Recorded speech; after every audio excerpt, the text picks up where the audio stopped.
They were stars, bright, beloved, unstoppable. I do not run for the presidency merely to oppose any man. But in an instant, their light was snuffed out. Stolen by obsession, malice, or mystery, their lives ended in acts so cruel, so senseless, they defy belief. Some were killed by fans whose love turned lethal. Others were targets of cold-blooded plots or vanished under chilling, unexplained circumstances. Tonight, we remember the famous lives cut short, their stories tragic, their murders haunting. These are the most heartbreaking murders of all time.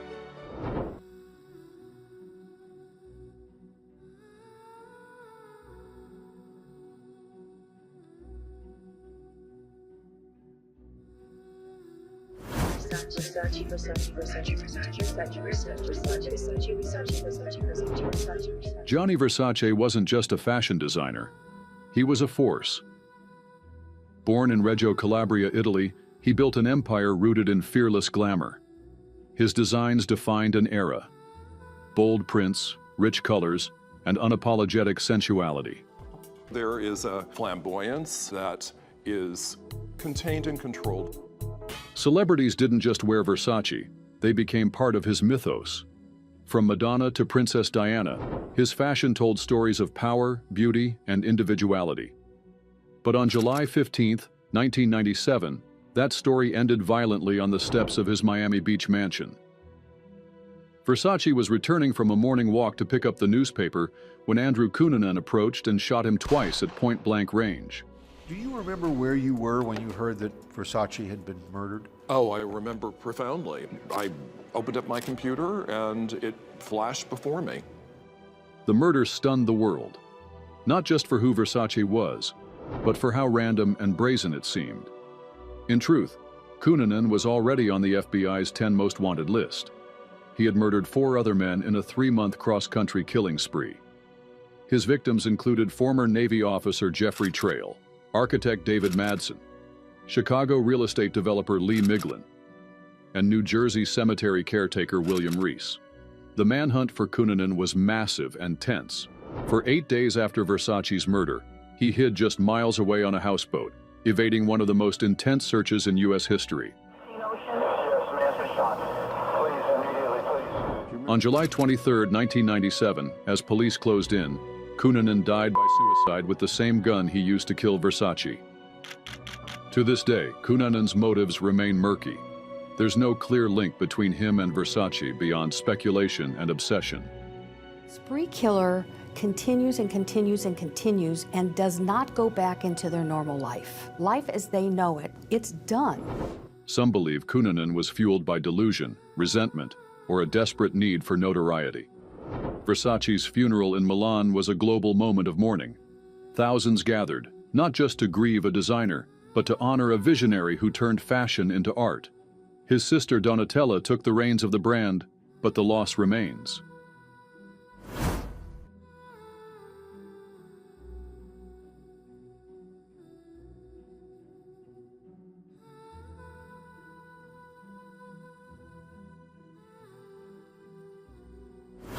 John Lennon's legacy is layered, part revolutionary artist, part flawed human being. As a Beatle, he helped redefine what music could be. Songs like Imagine and Give Peace a public persona was a man still wrestling with contradictions, outspoken on peace, yet sometimes distant in his personal relationships, especially early in his life. By 1980, Lennon had taken a step back from the spotlight. He was living quietly in New York City with Yoko Ono and their young son, Sean. After 5 years out of the public eye, he'd just returned to music with Double Fantasy, a reflection of newfound domestic joy. Woman, I can hardly express. That piece was destroyed on December 8, 1980. As Lennon returned to the Dakota, his Manhattan apartment building, Mark David Chapman, who had waited hours outside, called out to him. Then, without warning, he shot Lennon 4 times in the back. Lennon was rushed to Roosevelt Hospital but pronounced dead on arrival.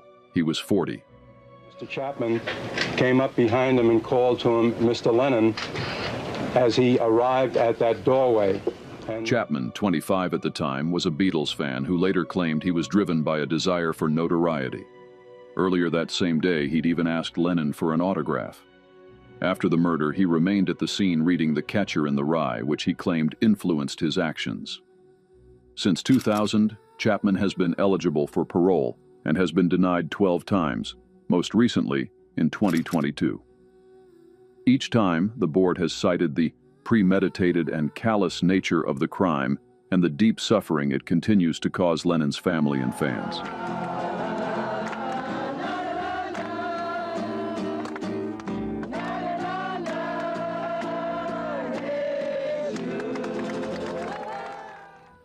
Lennon wasn't a saint, but his message, his voice, and his impact changed lives.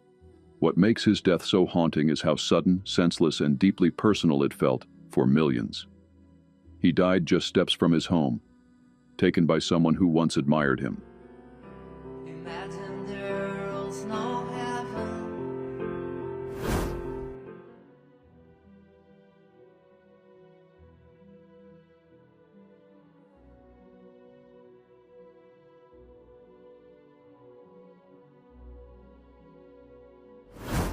Marielle Franco, born on July 27, 1979, in Rio's Complexo da Maré favela, rose from the margins to become a fierce voice for the oppressed. Dia como de hoje, no qual mais uma vida foi ceifada de uma criança. A black bisexual woman, she fearlessly challenged police violence and systemic injustice, advocating for women, LGBTQ+ people, and favela residents.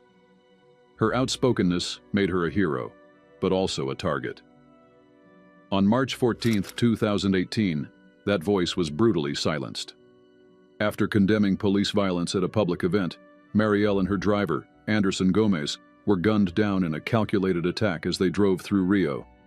9 shots ripped through the night, ending her life in a moment of shocking violence. Nós temos dois problemas no Amy, we have 2 problems in Brazil. aceitável, The first o assassinato da Marielle. is that her assassination is unacceptable. The murder sent shockwaves across the world, but the true masterminds remained hidden. Though 2 former police officers were convicted, the shadowy figures behind the crime, corrupt politicians who saw Marielle as a threat, still linger in the dark. Marielle's death turned her into a martyr for justice. Her name now echoes globally, a call for accountability and equality. Her legacy lives on through the Marielle Franco Institute, a living testament to her fight that continues, even in death.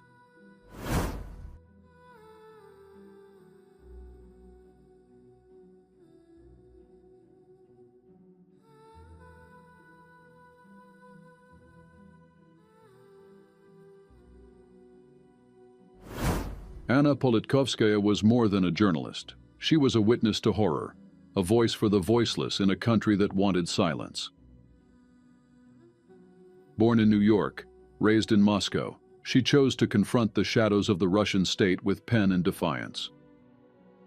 Her reports from Chechnya pierced the veil of propaganda, detailing war crimes, vanished civilians, and the cold machinery of repression. In 2004, they tried to poison her. Если серьезно говорить об этом, я воспринимаю это как чудо. In 2006, they silenced her, gunned down in her apartment elevator on Vladimir Putin's birthday. A chilling coincidence or a brutal message? Her killers were caught, but those who ordered it, ghosts in the system. Whatever the verdict in this trial, and it is going to last months, one question continues to remain unanswered. Just who was it? Yet Anna's legacy lingers, fierce and unyielding. Anna's blood didn't end her story. It was carved in stone. Her reporting lit a fuse that still burns in the heart of every journalist who dares to ask dangerous questions. Her murder was a warning. It became a rallying cry. She knew the cost of truth, and she paid for it.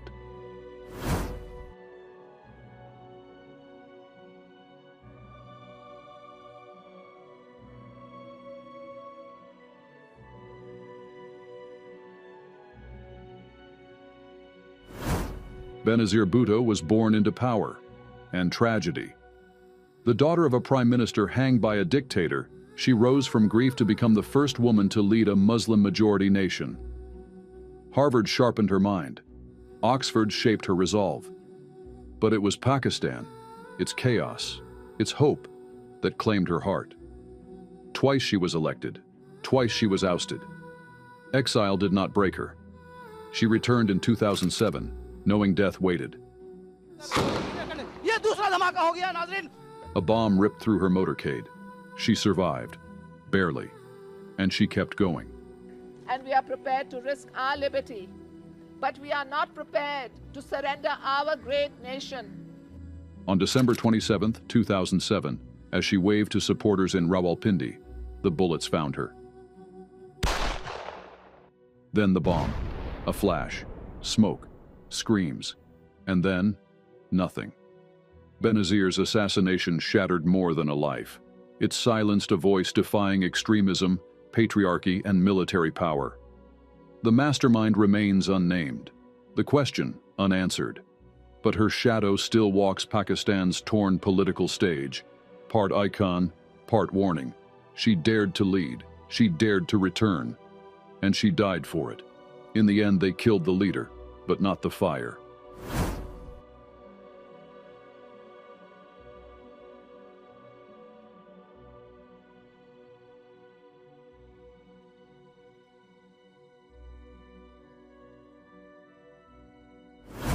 On a quiet summer day in 2009, Bob Chappelle vanished from the yacht he shared with his partner, Susan Neal Fraser. The Four Winds was found adrift on the River Derwent, blood-stained, half-submerged, and empty. Bob was never seen again.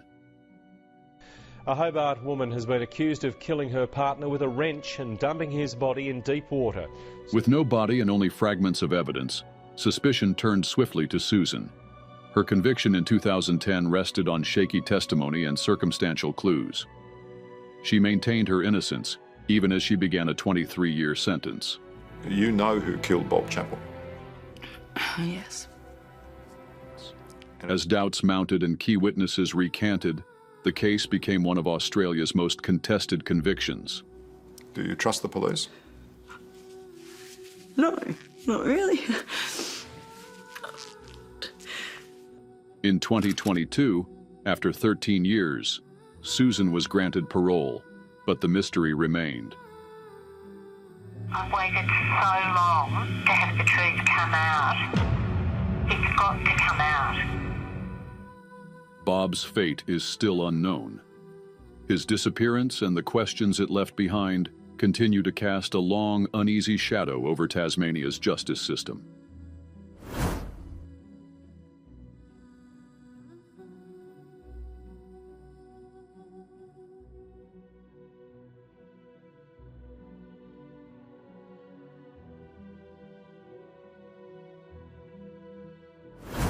Peter Falconio, a 28-year-old British backpacker, and his girlfriend Joanne Lees set out for the Australian outback on July 14, 2001, seeking adventure.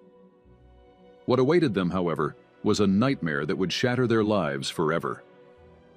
Along a lonely stretch of the Stewart Highway, a white Toyota Land Cruiser flagged them down, claiming their van was sparking.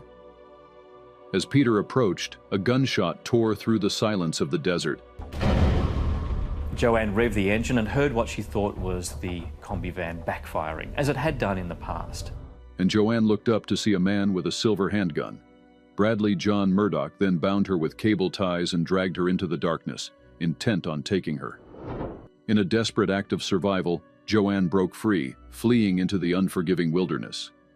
She hid, trembling in the night, for hours before a passing driver rescued her. But Peter, her partner, was gone, vanished without a trace. A huge manhunt is underway in the Northern Territory, where a gunman is believed to have kidnapped a British tourist and terrorised his girlfriend. Murdoch was arrested and convicted, but the case remains a haunting enigma. No bullet, no body, no answers. Eyewitnesses claim to have seen Peter alive after his disappearance, but their accounts were dismissed as unreliable. Dark theories, suggesting Peter faked his death, whisper through the shadows. But the truth remains buried in the void.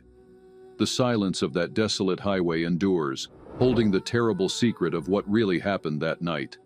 And Peter Falconio's fate remains an unanswered cry in the emptiness of the outback.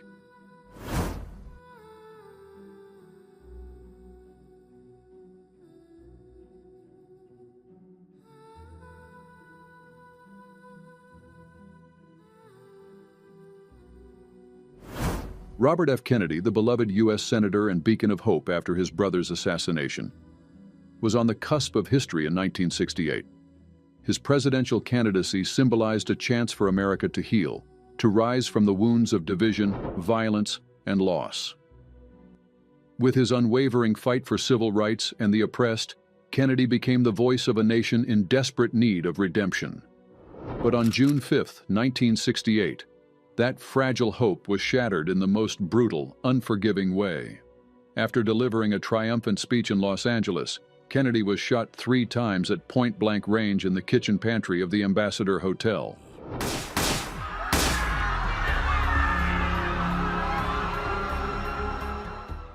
Sirhan, a 24-year-old Palestinian, fired a .22 caliber revolver, silencing a man who could have led America into its next chapter of peace. The nation, already reeling from the death of President John F. Kennedy, fell into darkness once more. As Kennedy fought for life, the whispers of conspiracy grew louder. I was told that I was a conspiracy theorist. That label was applied to me because I said that the COVID vaccine. Audio recordings suggested more shots than Sirhan's revolver could have fired. Was there a second gunman? Sirhan's bizarre statements and shifting motives only deepened the mystery, leaving a haunting question: who really silenced Robert F. Kennedy? The nightmare of that night still lingers, a nation's broken dream, its future torn away in a moment of unspeakable violence. I do not run for the presidency merely to oppose any man, but to propose new policy. And the truth behind his assassination remains a shadow that haunts America to this day.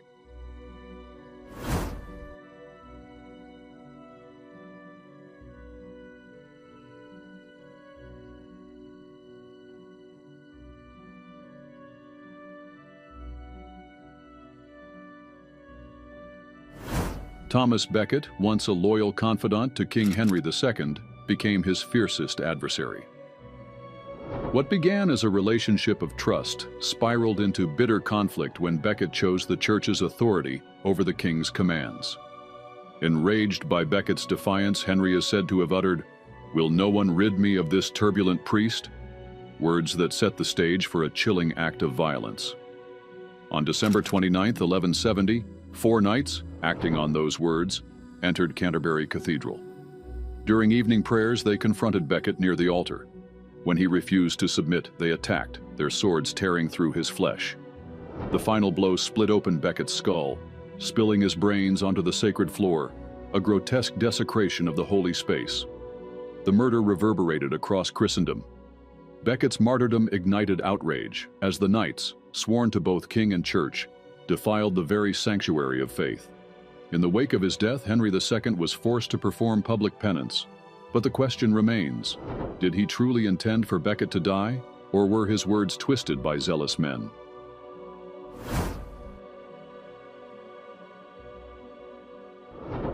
Their deaths shook the world, shocking, violent, and cruel beyond reason.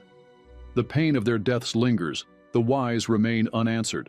Was it obsession, malice, or something darker that led to their untimely end? May they rest in peace, and may we always remember them for who they were, their talent, their humanity, and the joy they brought to the world, not just for the horrific way they were taken. Which story haunted you most? Tell us in the comments, and don't forget to like and subscribe for more true crime that lingers long after the screen goes dark.